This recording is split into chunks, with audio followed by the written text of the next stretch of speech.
jaajëf Kader Lo mi nekk ci wàllu technique bi mbokk yi nuyooti nañ leen fi ñu leen daan nuyoo ni ki mercredi bu jot di seen rubrique éducation di wax ci njàngale mi ak njàngale mi tey nag dañu xaw a soppi xar kanam tuuti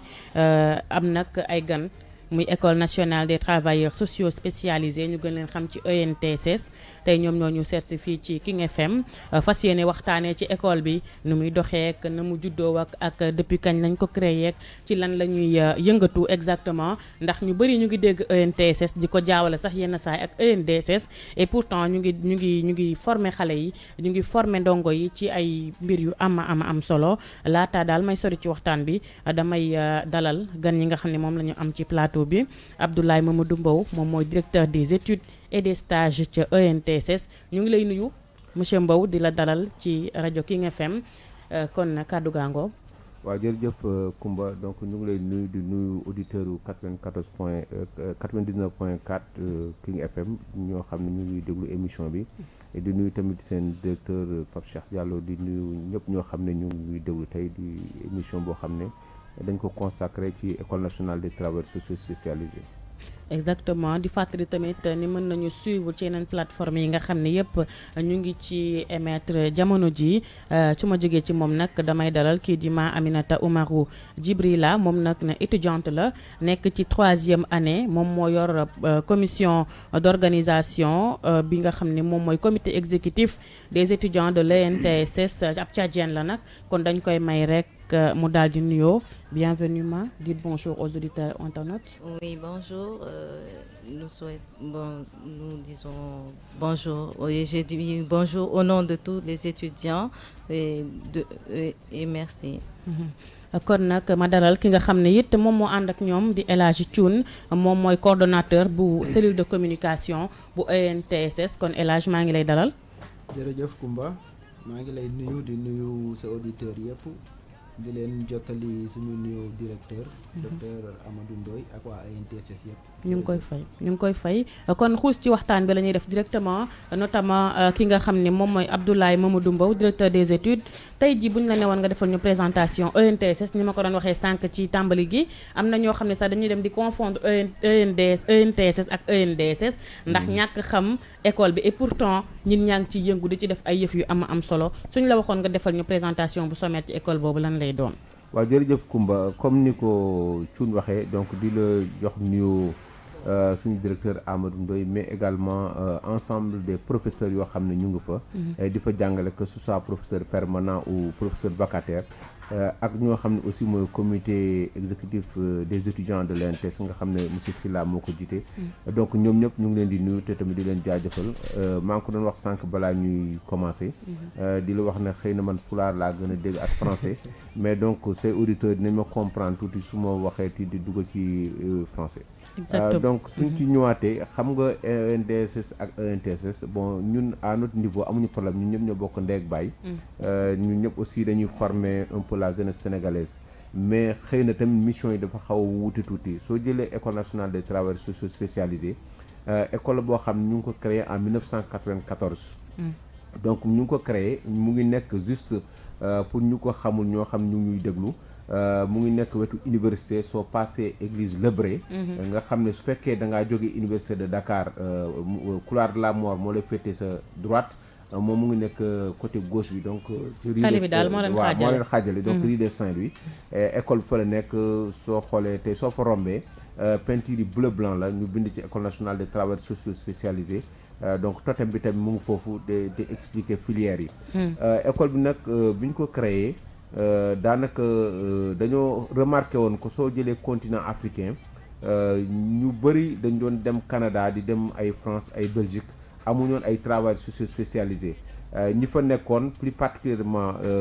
dama koy nuyu aussi au passage donc le professeur Moustapha Mbodj ak ñi mu àndaloon ñoo amoon xalaat bi tamit ci ndimbalu gouvernement du Sénégal ñu créé en 1994 école nationale des travailleurs sociaux spécialisés parce que Afrique dafa soxloon ay cadres yoo xam ne dañu yëngatu lu jëm ci mbirum travail social.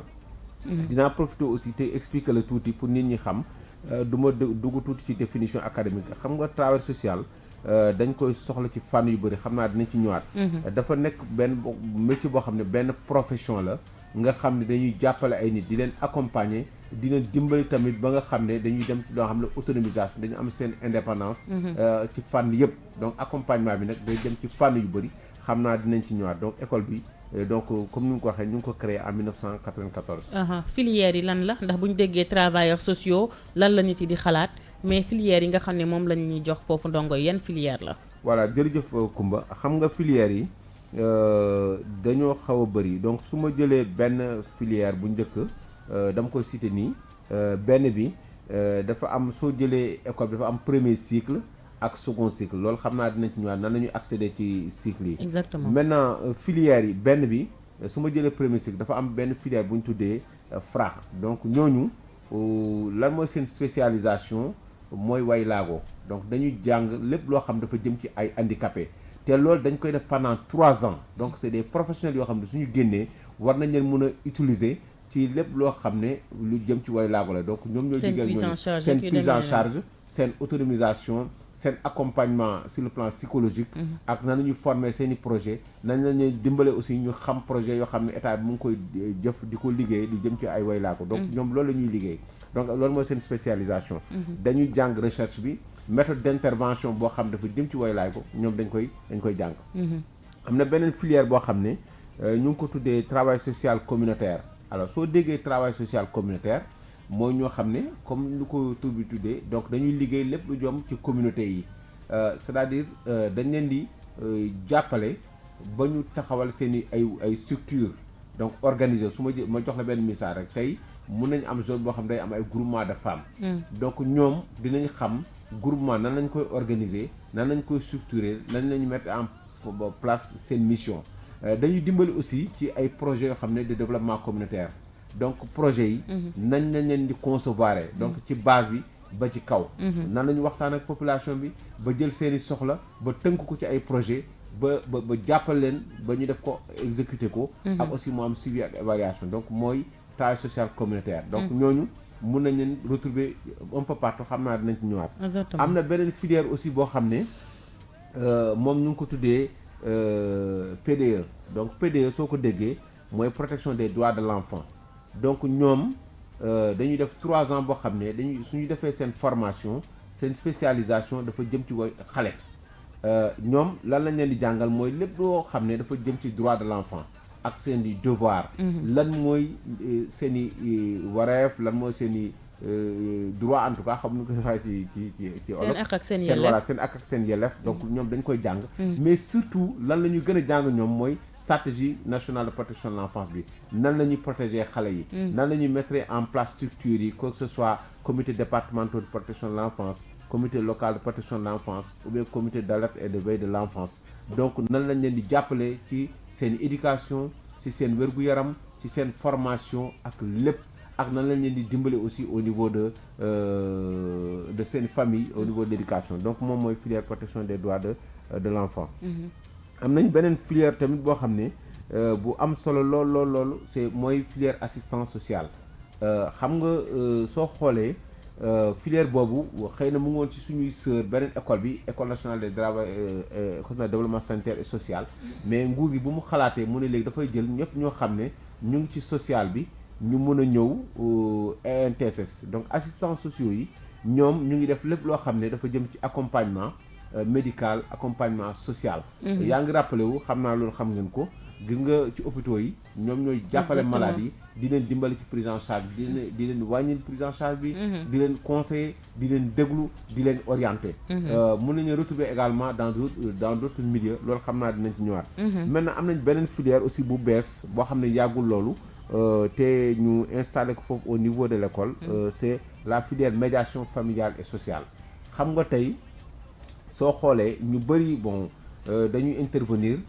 xëy na peut-être li nga wax sànq am na dañoo xamul école bu baax mais difficulté yu bari dañ koy am ci suñu société donc ñu ne léegi il faut ñu am ay médiateurs ñoo xam ne ñooy gérer conflits yi ñooy réconcilier population bi ci famille yi effectivement ci famille d'abord et ensuite ci communauté bi xam nga di nga dégg souvent ñuy wax problème entre baykat ak sàmmkat donc ñoom mun nañu def réconciliation bi. def médiation waaw médiation bi. xam naa dinañ ñëwaat ci fànn yoo xam mun nañ leen fa jëlee donc moom filière bu am solo la. loolu mooy filière yoo xam ne ñu ngi ci premier cycle bi mooy FRA mooy personnes handicapées yi. mooy travail social communautaire mooy protection des droits de l'enfant ak aussi assistance sociale ak médiateur familial et social. maintenant soo jëlee ci kaw mooy ñoo xam ne second cycle la am na ñaari filière benn bi mooy gestion des services sociaux de base ñoom nag ñi nekk premier cycle ñoom ay intervenants lañ de première ligne. ñoom dañuy jëf ay opérationnels lañu. maintenant soo jëlee second cycle bi am na ñaari filière mooy gestion des services sociaux. donc ñoom dañuy xalaat lépp loo xam ne nan la ñuy def ba gérer suñu services sociaux yi que ce soit hôpital centre de sauvegarde centre service départemental d'action sociale. en tout cas toutes les structures yoo xam ne dañu jëflante population bi ñoom mën nañu concevoir projet ak programme yu jëm ci fànn boobu. maintenant am na beneen filière boo xam ne c'est des formateurs. donc daanaka ñoom ils sont dans l'ingénierie de la formation c'est-à-dire comme tey mun naa jël King FM seen directeur ne voilà man damaa soxla benn document de planification d'une formation. donc étudiants yi dañu ñëw waxtaan ak yéen jël expression des besoins tënk ko def ko document mooy seen document de renforcement de capacité ou bien de planification de la formation mu séquencé ko ba ci budget bi mais loolu yëpp nag da koy basé wu ci waa King FM donc loolu moo ci xam-xam donc loolu mooy filière yoo xam ne ñu ngi école nationale des travailleurs sociaux spécialisés. école bi ni nga ko waxee am na solo lool leeral yi ngir nit ñi gën a comprendre école nationale des travailleurs sociaux spécialisés ak seenu liggéey ak si yéen la ñuy agir yu mel nii daf ciy baax ngir ngeen leeral askan wi. entrée bi xam nañ ni par concours la pour dugg. yan niveau la ak naka lay demee. voilà jërëjëf Koumba effectivement concours école bi soo ci bëggee dugg daf am ay conditions su fekkee concours direct la mooy premier cycle bi il faut nga am bac. loolu soo amee bac maintenant dañuy xaar ba ministère bi joxe ndigal moom ministère de la santé ak ministère des finances ak fonction publique suñu joxee ndigal ba arrêté bi génn su boobaa ñu affiché suñu ko affiché nag n'importe quel sénégalais am na droit def concours bi su fekkee nationalité sénégalaise nga yor ci remplir les critères am nga sa bac nga déposé sa dossier nga boole ci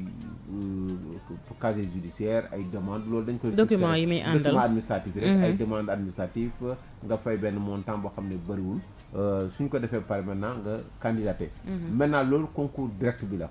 donc filière yi ñu am bac ñu bëri mën nañ ko def maintenant am na concours boo xam ne concours professionnel la loolu dañuy bàyyi ba ñu fa nekk ay professionnel génn suñu leen affecté pare ñu ubbi ko maintenant loolu il faut nga nekk un professionnel c'est-à-dire nga nekkoon ko xam da ngay liggéey nga nekkoon journaliste nga nekkoon enseignant nga nekkoon agent d'élevage agent d'agriculture mala sage-femme mala infirmier nga bëgg a def concours bi su boobaa yow professionnel nga parce que amoon nga sa métier déjà nga ñëw nga dugg def concours mais foofu su fekkee premier cycle bi il faut nga nekk hiérarchie B2 B3 ak B4 su boobaa maintenant soo remplir critère bi nga ñëw def concours bi loolu mooy premier cycle bi su fekkee second cycle bi la mun nga il faut obligatoirement nga am licence ou diplôme assimilé. soo amee loolu nag mun nga def concours bi ak même papier yi maintenant su fekkee professionnel bi aussi il faut nga nekk hiérarchie A1 A2 ak B2 B1 je crois que loolu la B1 voilà B1 A3 A2 voilà donc loolu mooy second cycle bi donc loolu ngay defee concours après soo duggee nag maintenant nga def sa formation pendant 3 ans pour le premier cycle 3 ans également pendant le second cycle. pour am sa diplôme d'état am na solo kon amul possibilité fay pour def concours bi. voilà justement loolu aussi xam nga comme école nationale la c'est vrai que xam nga dañu état moom day planifier rek emploi yi. dañu jël fii comme ni ñu jëlee travailleurs sociaux yi noonu la ñu jëlee école eaux et forêts noonu la ñu jëlee CESTI noonu la ñu jëlee feneen ak feneen donc ñun en dehors de ça ñu xool ne que la demande elle est là elle est très présente tey. ONG yi association yi projet ak programme yi fi foo dem maintenant dañuy laaj un travail social donc on s'est dit état bi ne maintenant il faut ñu ouvrir fexe ba jàppale Sénégalais yoo xam ne dañu am bourse ci ay comme ay 3FPT ngeen baal ma ci cité bi ak ay ONFP ak mala boom donc ñu ñoo def formation mala ñu mun a fayal seen bopp donc loolu nag dañ koy def cours du soir donc les mêmes critères nag la ñuy retenir mais dañuy def test d'entrée c'est-à-dire c'est pas parce que da ngay am fay rek amoo nga sa xaalis nga ñëw fay déedéet parce que travail social dafa nekk profession boo xam ne bu c'est une profession extrêmement sérieuse parce que population ngay liggéeyal donc il faut nga am niveau ñu defal entretien def test de niveau maintenant suñ ko accordé su boobaa nag nga ñëw def formation bi en cours du soir à partir de 18h ba 21h même module yi ngay def li ñuy def parce que pour ñun comme sénégalais nga mala étranger nga ñëw nga il faut que ñu jox la le même contenu sérieux bu ñu jox cours du jour yi c'est le même sérieux également lañ jox cours du soir bi cours du soir bi voilà donc am na solo kon laataa ñuy sori rek ma Aminata moom moo fi teewal ñi nga xam ne ñoom ñooy étudiants yi ma socialement parlant vous êtes tchadienne vous êtes à l'école quelle appréciation avez-vous de cette école? Vraiment, j'ai une très bonne appréciation. Au niveau de l'école, je peux dire je me sens presque chez moi. Je n'ai pas de problème d'intégration. Il y a des gens même qui me confondent pour une Sénégalaise. Donc, à moins que c'est moi-même qui leur dise que non, je ne suis pas sénégalaise. Donc, c'est comme ça que ça se passe chez nous à l'école. C'est vraiment, l'intégration est parfaite. Nous avons eu au début de l'année à faire une pré-intégration pour essayer de montrer vraiment aux étudiants qui arrivent, de leur faire savoir que nous sommes une famille. On a essayé de les intégrer. On a appelé ça une pré-intégration, en voulant leur montrer que vraiment c'est une école, bon, on est en famille, il faudrait qu'ils se sentent à l'aise, il ne faut pas qu'ils soient un peu marginalisés ou bien soient exclus. Donc on a eu à faire ça. Et par rapport aux non-sénégalais, vraiment, je pense que, comme je l'ai dit, ils sont tous comme moi et on n'arrive même pas à faire la différence entre un Sénégalais et un non-Sénégalais dans cette école. Parlez-nous un peu, exactement, ça c'est une bonne chose. Parlez-nous du comité exécutif des étudiants de l'ENTSS. Vous êtes la présidente de la commission d'organisation du comité. Quel type d'activité vous menez? Bon, on a prévu plusieurs activités. À savoir, la première activité consiste à inviter l'activité Angora, qui consiste à inviter les sortants de l'école, c'est-à-dire nos aînés, pour qu'ils partagent leur expérience professionnelle, pour mettre aux étudiants pour essayer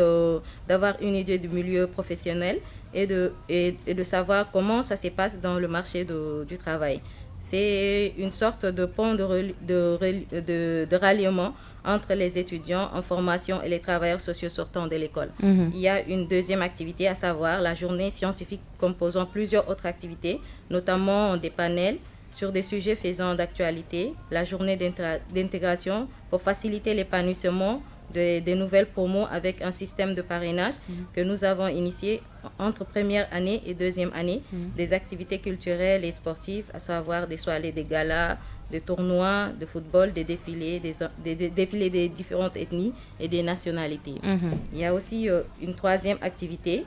qui est de la participation au défilé de fête de l'indépendance du Sénégal pour faire connaître notre établissement qui est l'NTSS et valoriser son image. Ça sera une première fois que l'NTSS va défiler au niveau national. Il y a aussi une autre activité que nous organisons qui est les activités pédagogiques au sein de l'école, à savoir les ateliers de partage d'expériences avant chaque stage. C'est dire alors des préparations des stages des étudiants qui ont déjà effectué ces stages viennent partager quelques astuces pour que le stage se passe dans de bonnes conditions. Et aussi, on a prévu des ateliers pour permettre aux étudiants de s'entraider dans le cadre des cours avec des exercices à faire, des séminaires qui ont aussi été prévus pour soutenir les étudiants de la troisième année dans leur mémoire. Exactement. Il s'agit des séminaires de partage de documents, d'informations pour faciliter la rédaction du mémoire. Exactement. On a aussi eu hyper important. Donc moom nag da ngeen koy comprendre déggul olof tchadien la xam naa rek monsieur Mbow moom mooy ñëwaat wax ñu ci comité bi ñu teg lan moo ko tax a jóg ak ndax dafa am ay critères yu ñuy choisir étudiants yi ci bokk wala bépp étudiant bu nekk ENTSS mën na ci bokk. waaw jërëjëf Koumba dinaa ñëwaat ci léegi-léegi ci représentant de étudiants yi lu mu wax xam nga xëy na peut-être sànq jotuma ko wax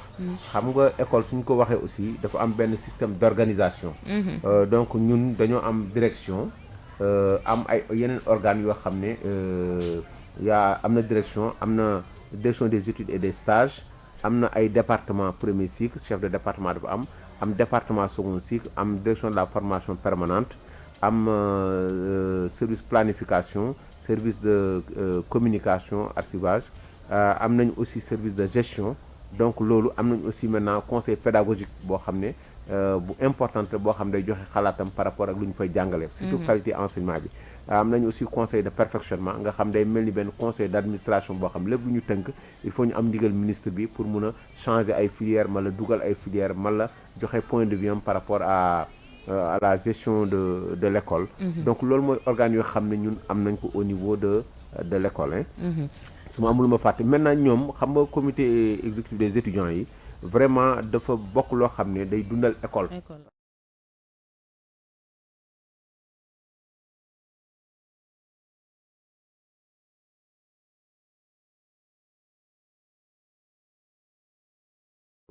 ñun la bokk donc c'est tout à fait normal que ñu confronte ko ak yenn étudiants yi. Mais pour magnifier rek seen rôle je pense que ñoom xam nañu lan mooy rôle comité exécutif donc collaboration bi ak direction collaboration bi ak professeurs yi amul frontière parce que ñun en tant que travail social dafa am benn définition boo xam ne dañu koy jox ñun nous sommes des techniciens de relation. C'est-à-dire soo nekkee travail social yow dafa da nga war nekk nit boo xam ne da ngay mën a jokkale ay nit. da nga war a nekk koo xam ne waaw dans le relationnel da nga war a nekk nit boo xam ne qui aime la paix koo xam ne da nga bëgg jàmm donc da nga war a nekk nit boo xam ne da nga mën a waxtaan balaa ngay def lu nekk da ngay waxtaan donc tey gis naa ne ñoom étudiants yu bees yu ñëwee wax dëgg yàlla ñoom comité exécutif def nañ le tour de toutes les classes accueillir étudiants yu bees yi orienter leen expliquer leen école bi muy fonctionner te tamit dañuy organiser ay journées d'intégration parce que je rappelle au passage que ñun école bi de tout temps yàlla dafa def xam nga école suy góorgóorlu ci ay qualité donc di remercier directeur yoo xam ne nekkoon nañ fekk soit Moustapha Mbodj ou Abdoulaye Thiam xëy na aujourd'hui directeur bu bees yi Abdoulaye Ndoye day gën a yokk en tout cas lu mu fa fekk surtout lu jëm ci qualité donc comprendre nañ ko loolu suñ ko bëggee def il faut que ñu ñëpp ñu jokkaloo donc ñoom ñu ngi koy def te je suis aussi content que ñu wax ñu aussi activités yoo xam ne dañ koy def te ñoon aussi ñun dañ ciy dugal suñu loxo parce que suñ ko defee tey day gën a jox qualité enseignement bi seen i mémoire yi seen i liggéey et aussi image yu école bi. Exactement ku wax ci formation wax ni xam ni après ndaw bi dina soxla ku ko insérer ci milieu professionnel bi. dina soxla ay stage dina soxla tamit bu demee ba am stage am liggéey bu dëgër. loolu yéen naka ngeen ciy taxawoo ñi nga xam ne ñooy ndongo yi. voilà Kumba jërëjëf ci laaj boobu xam nga ci stage yi ñun dañoo am ay stage yoo xam ne dañu ko instituer xaw mu ngi koy xëcc ci olof nag. loo xam ne day mel ni lu obligatoire ci suñu école. y a même pas 10 jours. étudiants yi dañoo demoon département Bambey ci coordonnateur directeur de stage coordonnateur de stage bu fa nekkoon ak ki muy liggéeyal donc di Cheikh Talibou ak Birame Dieng ñu ne nuyu au passage donc ñoom ñoo yóbboon étudiants yi dans le département de Bambey dans le cadre d'un stage boo xam ne dañ ko tuddee MARP méthode accélérée de recherche participative donc dafa nekk stage boo xam ne une semaine la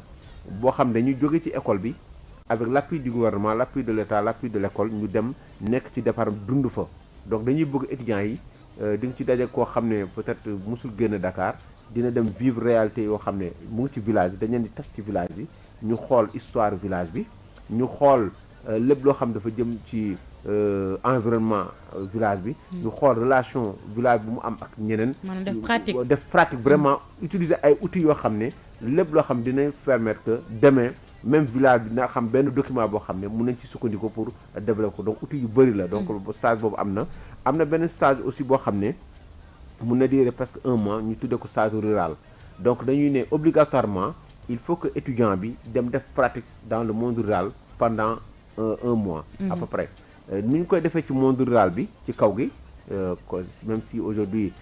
mun nañu relativiser terme boobu dañuy dem vraiment génn Ndakaaru dem ci àll bi nekk fa pendant 1 mois su ma nee àll bi aussi Ndakaaru si àll la comme ki nekk Kédougou mun na ne Dakar àll la donc dañ koy relativiser donc mun na fa dem pour xam seeni cosaan seeni aada seeni pratique dans tous les domaines donc beneen bi mooy nu ñu ko defee ci monde rural bi dañu ñëw aussi ci monde urbain dem ci ville bi aussi mun nañ dem département de Pikine département de Rufisque département de Guédiawaye ou bien département de Dakar dugg ci tax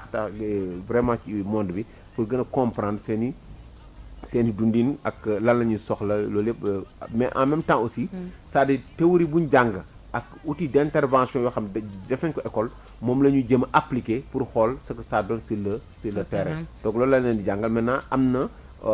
ay supervision yoo xam ne école da koy def c'est pas parce que dem nga sur le terrain rek que duñ ko def donc loolu dañ koy def maintenant beneen stage bi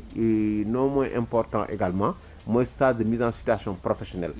c'est-à-dire dañu bëgg ñuy def 2e année wala def 3e année balaa ñuy pare il faut que ñu dem 3 ans ñu affecté leen ñu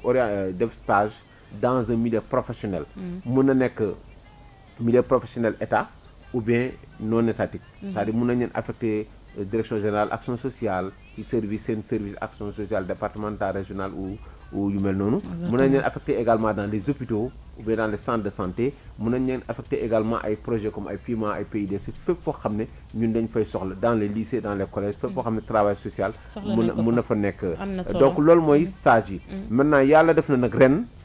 vraiment bi directeur ñëwee dafa ne moom pour moom aussi au-delà des stages au niveau national comme ñun dañoo am ay partenaires am nañ partenaires yoo xam ne yu bëri comme ay université Laval université Bruxelles vraiment praxis sociale haute école de la Suisse partenaires yu bëri ñu ngi annoncé wu ci suñu école bi alhamdulilah rabbil alamin mais ñun dañu ne il n'est plus question tout le temps rek ñun ñu recevoir seen étudiants te suñu étudiants yu dem c'est vrai dañuy wax ay problème visa man la xale suñu demee du ñëwaat mais ñii ay responsable lañu la preuve ñun cette année on a essayé cela et ça a réussi donc on a envoyé des stagiaires à l'extérieur am na ñu demoon ku dem Bruxelles day ñëwagul am na ñu demoon Mulhouse am na ñu demoon également toujours ci français fàtte naa dëkk bi donc loolu pour wane que mën nañ def foofu def seen mise en situation professionnelle nu ñuy recevoir ay étudiants des autres universités aussi il faut que ñun aussi suñu étudiants yi dem feneen gën a compétent voilà gën a compétent gën a weccoo aussi ay xalaat sur le plan international donc lii mooy stage yoo xam ne dañ koy def au niveau de l'école waaw am na solo loolu monsieur Mbow ku wax école nag ak yori ndongook yu ñu demee il faut du ñàkk ay jafe-jafe ci noonu rek damay jox kàddu gi ki nga xamante ni moom ci wàllu communication bi nga nekk yow El Hadji Thioune lan nga ñu mën a wax ci difficulté yoo xam ne ci côté étudiants yi wala ci seen côté yéen mu ngi am ci biir école bi. bon difficulté du ñàkk dëgg la waaye xëy na nag bala may ñëw ci difficulté yi ma ñëwaat un peu ci volet bi nga xam ni man ci laay gën a yëngu foofu au niveau de l'INTSS muy ci documentation bi ak communication bi ndax yooyu ci li nga xam ni mooy tax difficulté yooyu du am wala ñu koy anticiper yaakaar naa ni dara ëpp ci solo communication bi ak mettre en place ay dispositifs yoo xam ne dina permettre étudiants yi ñuy gën a épanouir bon juste préciser que ne docteur Amadou Ndoye bu muy ñëw INTSS bu mu ñëwee li gënoon bokk ci ay projet am bokkoon na ci visibilité INTSS comme ni nga ko waxee ci commencement bi INTSS tolloon na foo xam sax dañ ko doon jaawale ay yeneen école ak nit ñi boo leen waxee INTSS ñu la fu mu nekk donc loolu nag ñun ci la ñuy bay suñu waar moo tax bu ñu ñëwee jëm nañ fexe ba vraiment mettre nañ en place benn site web mu nga xamante ni www.intss.sn mun na jox information ci école bi yëpp digitalisation bi aussi ñu ngi ci Facebook yeeg Twitter visibilité école bi mettre nañ en place ay affaires yu jëm ci communication institutionnelle bi ay enseigne ay totem yi nga xam tey kuy romb mun na taxaw ci buntu école bi rek am lu bëgg a xam yëpp continuer booy xool sax laps de temps bu nga xam ni ci lañ def ay quelques activités feeñ na bu baax ci nombre d'inscrits au concours bi ba nga xamante ne nii presque du ma ne doublé na mais xaw na jege foofu concours bi passé bon en terme nag de difficulté bon li ma mën a wax rek mooy ñun li nga xam moom la ñuy def pour éviter difficulté yooyu mooy le fait que école bi vraiment ñu ngi def ay efforts ci côté recrutement professeurs yi ñu ngi def ay efforts ci côté logistique bi aménager nañ dañ jël annexe bu nga xam se nañ ko def exclusivement ci documentation recherche salle de classe yi ñu yëpp ñu yokk mobilier de bureau yi ñu ngi tendre vers aussi di def ay projection monter ay projecteurs au niveau des classes nga xam ne mooy gën a faciliter enseignement bi et puis ñu ngi def tamit ay efforts sur lu jëm ci wàllum bien-être social étudiants yi le restaurant est fonctionnel accès bi yomb na trop étudiants yi dañuy fay 100 francs ak fukki dërëm pour lekk xam nga yooyu tamit ku wax jàng wax tamit lekk. sama mbokku pël bi mu may reetaan mais dafa fekk ne loolu tamit si la bokk. parce que suñu leen bàyyi woon a foofu am na ñoo xam xëy na duñ ñëw jàng si parce que amuñu lekk peut-être mais su nekkee di nga ñëw fekk ne yow li nga bëgg soxla yëpp di nga ko fa fekk. yaakaar naa ni effort yooyu tamit bu ñu ko dee def foofu c'est pour éviter difficulté yooyu.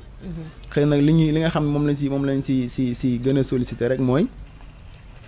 que li ñu am si projet si wàllum gën a moderniser école bi en termes d'infrastructure mais surtout de système parce que ku wax enseignement supérieur léegi wax LMD wax yooyu. te ñu ngi si processus boobu. te yaakaar naa suñu aboutiree si LMD bi dina gën a yokku performance yi en termes de séminaires yu ñuy organiser on l'a d'ailleurs commencé j'espère que directeur Mbow dina si ñëwaat mais aussi en termes de comment dirais-je am na solo. non je voulais juste revenir sur